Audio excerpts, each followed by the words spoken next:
Welcome back to the conclusion for the Mist Eaters Into the Breach on Unfair.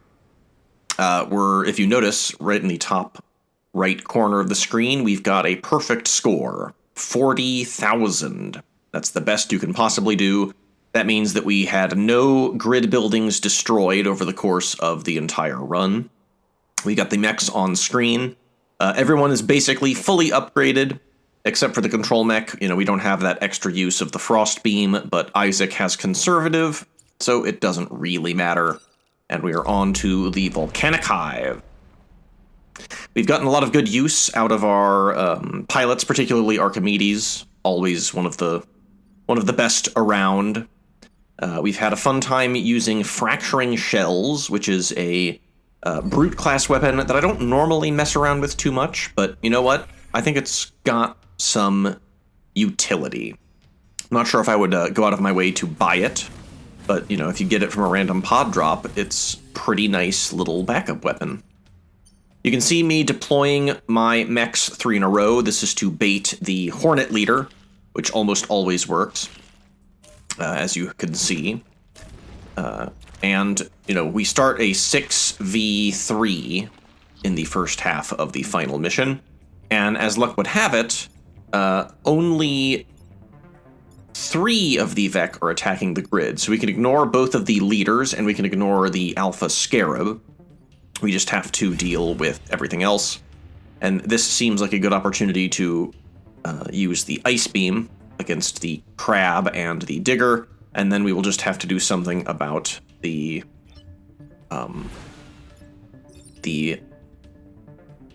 Beetle.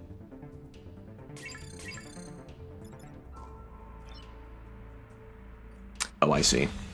We can kill the Digger with the with any number of options, really.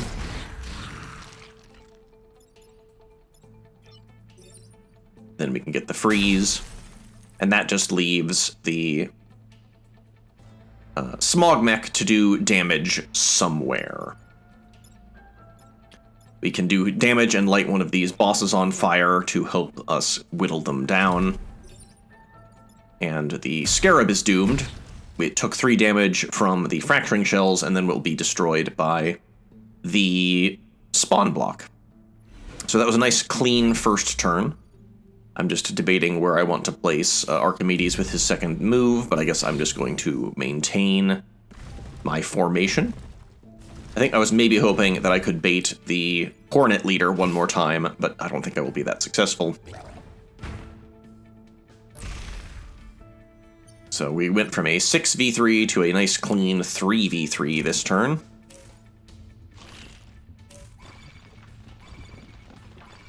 Oh, I guess it's only a 2v3. I forgot we got that spawn block, but it killed the blocker.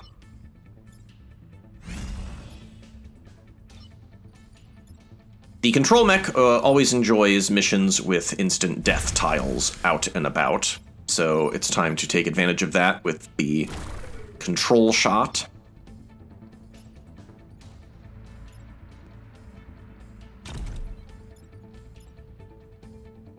Then Archimedes finished off the Scarab leader for us.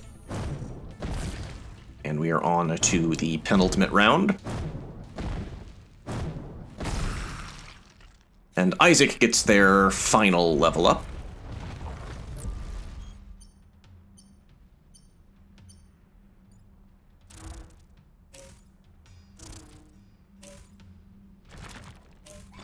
And we are, again, pretty lucky here. The Hornets seem to have bloodlust for my pilots rather than the grid. We'll take it.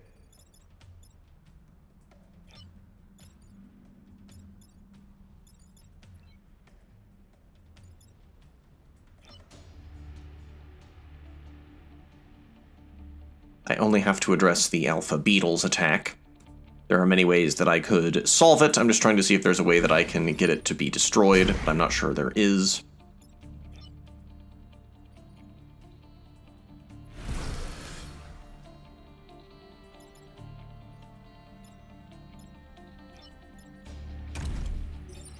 But we can set up one of the Hornets for destruction.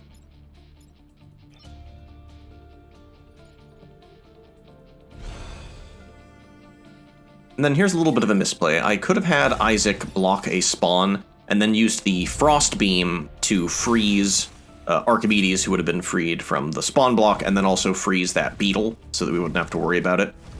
But that's okay. The final turn will be a 4v3, and we should be able to handle it.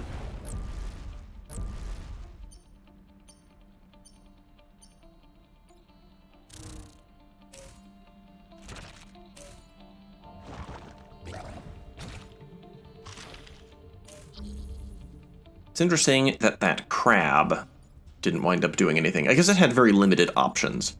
It didn't want to move in front of the beetle's charge attack.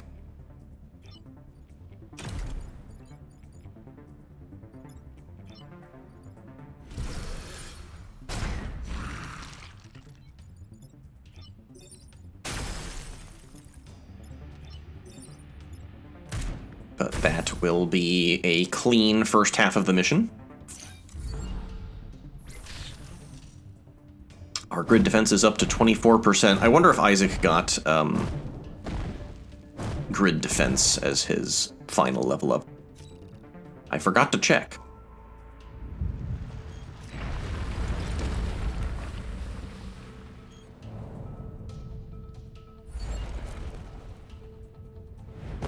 We are lucky in that we will not have to worry about a digger. It will get crushed by the Renfield bomb.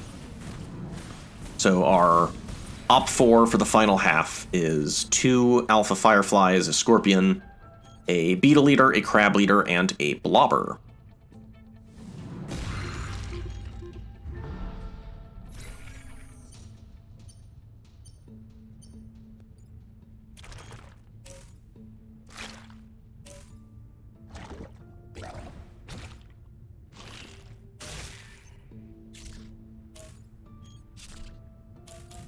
And then, as often is the case, the enemy tries to go for a kind of kill shot on this turn. It's a very important turn. So, of the 6 Vec on the field, 5 of them are threatening the grid, and the Scorpion has restrained the control mech. So we have some problems here. I don't think I was able to find a perfect solve this turn. But if you could see one, let me know about it. I'm always curious to hear. In my own mind, my own thought process was I had to address the Blobber Bomb. It was threatening 2 separate grid tiles. And then it was just a matter of what can I address. This was not the best position for smoldering shells. These enemies are tough enough that I couldn't kill any of them in a single attack while also smoking others. So I have the Smog Mech just get rid of the Blobber Bomb for us. We can free the Control Mech, and then the Scorpion will end up blocking the shot of that one Firefly for us.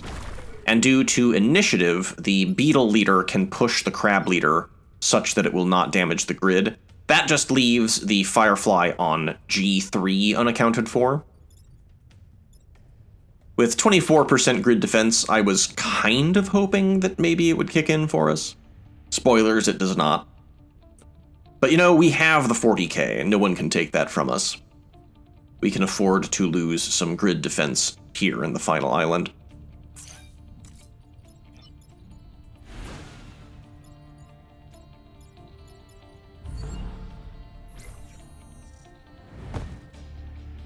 And we will have a very frustrating 7v3 this turn, since we didn't actually wind up killing anyone. Oh no, I guess that Scorpion's going to die, so it'll still be a 6v3. Okay. And there's the sole bit of damage we take over the course of this run. Spoiler alert.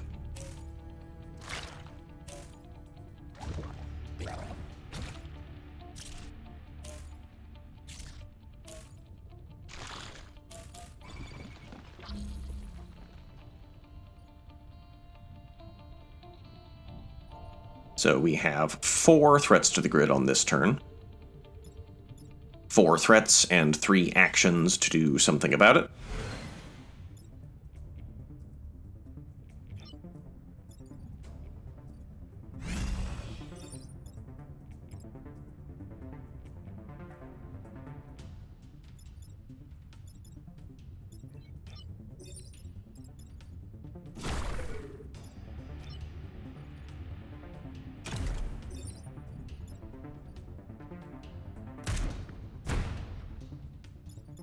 That will take care of everything except for the blobber bomb, and we are in the clear. I believe the crab leader will finally go down.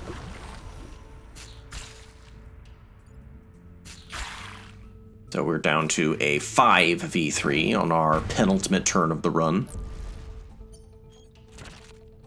As you can see, if there's a weakness, not really a weakness, maybe just a lack of true proficiency, and I think it's also partially dependent on how you wind up getting equipped.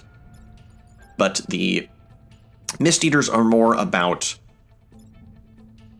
canceling attacks, you know, control and foiling things than it is about just raw damage. I don't often end up doing total board wipes, that sort of thing. I can see that the Beetle Eater will be blocking a spawn for us, so we're just going to leave him alone. That just means we need to address the Blobber Bomb and the pair of Fireflies.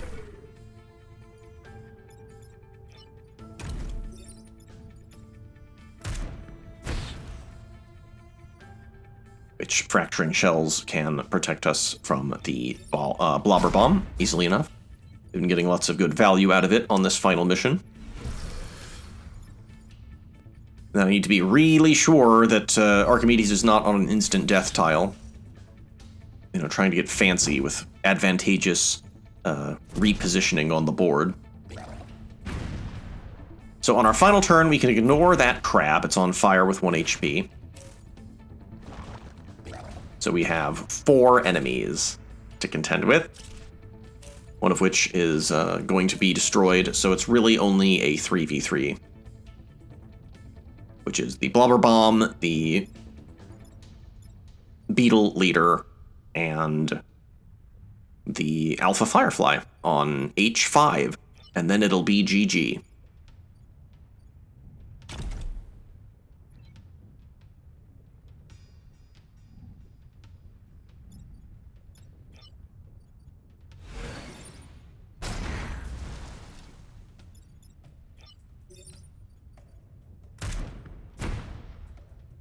Note that you can smoke blobber bombs. This will prevent them from exploding, and they'll just sit there wasting space. So GG. It shouldn't be that much of a surprise, but you know, it was nice to finally get a 40k over the course of one of these video series. And if I was going to do it with any squad, it was going to be the Mist Eaters. Next up in the roster, I believe, is the Heat Sinkers, which are a very difficult squad, especially on Unfair. They have some problems, which you will be seeing in the near future, but first I'm going to have to record a full run, if I can. It may take me a few tries, because they have trouble. They got them trubs. But thank you for joining me on yet another Into the Breach adventure. I encourage you to pick up the game yourself and give it the old college try. And if you are a fan of this nonsense, share it with your pals and chums. Like, subscribe, etc.